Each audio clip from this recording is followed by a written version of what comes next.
The housing market continues to tumble, with home values making their largest first quarter fall in more than 15 years. What if I told you that the New Zealand property market, once considered a safe haven for investors, is on the brink of collapse? What does this mean for homeowners, investors, and the economy at large? Well, stick around as we talk about this topic today. Let's take a step back and paint a picture of the New Zealand property market. For years, this little island nation has been a hotspot for property investors. Its stunning landscapes, high quality of life, and stable economy have made it an attractive destination for both local and international investors. And an interesting fact here is, despite its small size, New Zealand has one of the highest rates of home ownership in the world. But recently, there's been a shift. Did you know in August, property values in New Zealand fell by 1.8%? I know what you're thinking, that doesn't sound like much. And you're right, in the grand scheme of things, well, a 1.8% drop might not be a big deal. But let me tell you, this isn't just a one-off. It's part of a larger trend that's been unfolding over the past few months. You see, New Zealand's property market has been on a rollercoaster ride. For years, it was on an upward trajectory, with property prices soaring to new heights. It was a seller's market, with homeowners reaping the benefits of increased property values. But as they say, all good things must eventually come to an end. And the first signs of trouble appeared when the growth rate of property prices began to slow down. Then this was followed by a period of stagnation, where property prices remained more or less the same. And then the unthinkable happened. Property prices started to fall. Now, this didn't happen overnight. No. It was a gradual process, with property prices slowly but surely declining over time. While a 1.8% drop might not sound like a lot, it's actually a major change, especially when you take into account that the New Zealand property market has been dealing with a soaring house market for quite a while. So what caused this shift? One of the main culprits is the increase in interest rates. As interest rates rise, borrowing money becomes more expensive, which can deter potential buyers. This can simply lead to a decrease in demand for properties, resulting in lower property prices. And another factor is the government's recent policy changes. These include stricter lending criteria and higher taxes for property investors. While these measures are intended to make housing more affordable for first-time buyers, they also had the unintentional consequence of dampening property prices. We'll discuss the government's policies further in our video. There's another factor, the global economic climate. With the economic uncertainty, many people are choosing to hold off on big purchases, like property. This decrease in demand can also contribute to the fall in property prices. So, that's the lowdown on the current state of the New Zealand property market. Now, before we go on and discuss the impact, let's have a look at how New Zealand stacks up against the market around the world.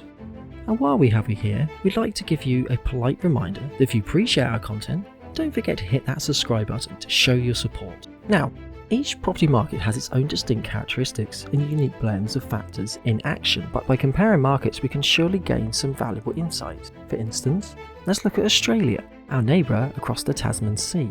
Just like New Zealand, Australia has seen a boom in its property market over the past few years. But unlike New Zealand, Australia's market seems to be holding steady, with property prices continuing to rise despite the global economic uncertainty.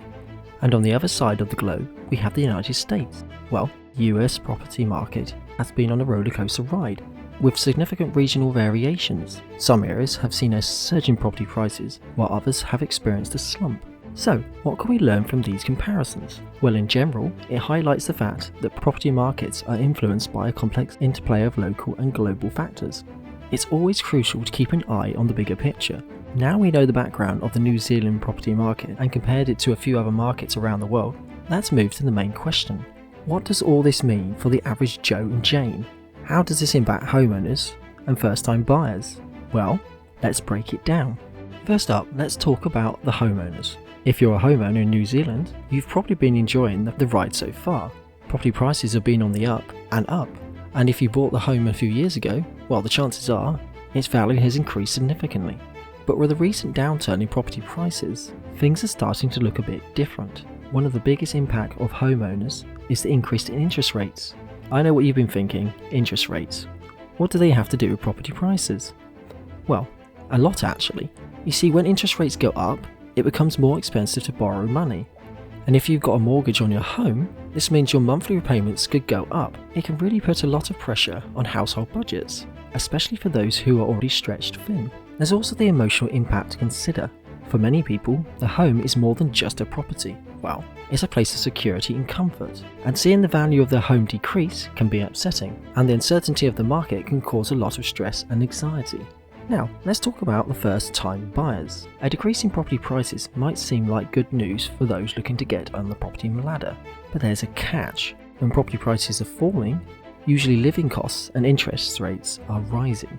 So, in simple words, even though the homes are becoming more affordable in terms of price, the overall cost of buying a home is still out of reach for many.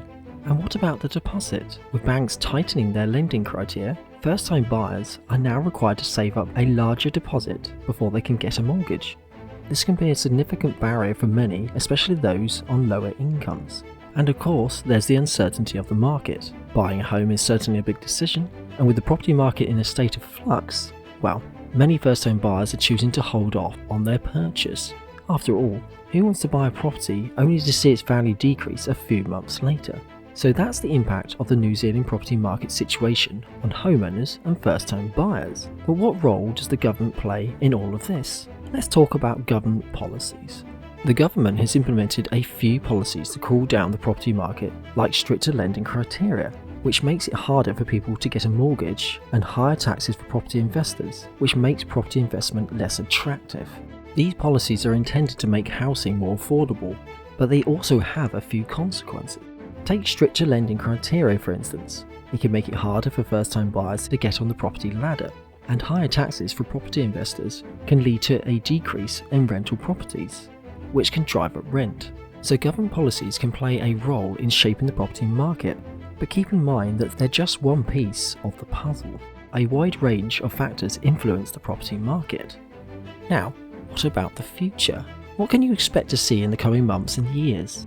Let's find out. First off, let's talk about predictions. Now, we're not fortune tellers, but there are a few things we can speculate based on current trends and expert opinions. Well, some reports suggest that the market crash speculation is unfounded and prices seem to be stabilising. This is based on the data showing a slowdown in the rate of price decreases, suggesting that the market might be reaching a plateau. However, others believe that the market slide is not yet over, and they argue that the factors contributing to the downturn, such as rising interest rates and stricter lending criteria, are not going away anytime soon. As such, they predict that property prices will continue to fall, at least in the short term. So what does this mean for homeowners and investors? Well, it's a bit of a mixed bag. On one hand, those looking to sell their properties might face challenges in getting the price they want. On the other hand, those looking to buy properties might find more affordable options on the market. But here's a catch. The property market is not an isolated entity. It's closely tied to the broader economy. So any changes in the property market might likely have a ripple effect on other factors. For instance, a downturn in the property market could lead to a decrease in constructive activity, which could in turn impact jobs and economic growth. Now, this might sound a bit of doom and gloom, but it's not all bad news. Remember, markets are cyclical. They go up and down. And while we're currently in a downturn, it's only a matter of time before things start to pick up again. So the key here is to stay informed and prepared. In the terms of strategies, homeowners and investors need to be proactive. This could mean financing your mortgage to secure a lower interest rate, or diversifying your investment portfolio to spread risk. And for those looking to buy, it's important to do your research and not rush into any decisions. Keep in mind that buying a property is a long-term investment.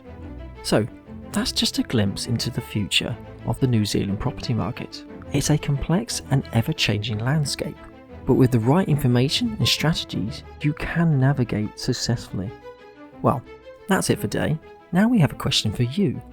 Do you think New Zealand's property market is on the brink of collapse? What are the predictions for the future? Let us know in the comments below. Thanks for watching.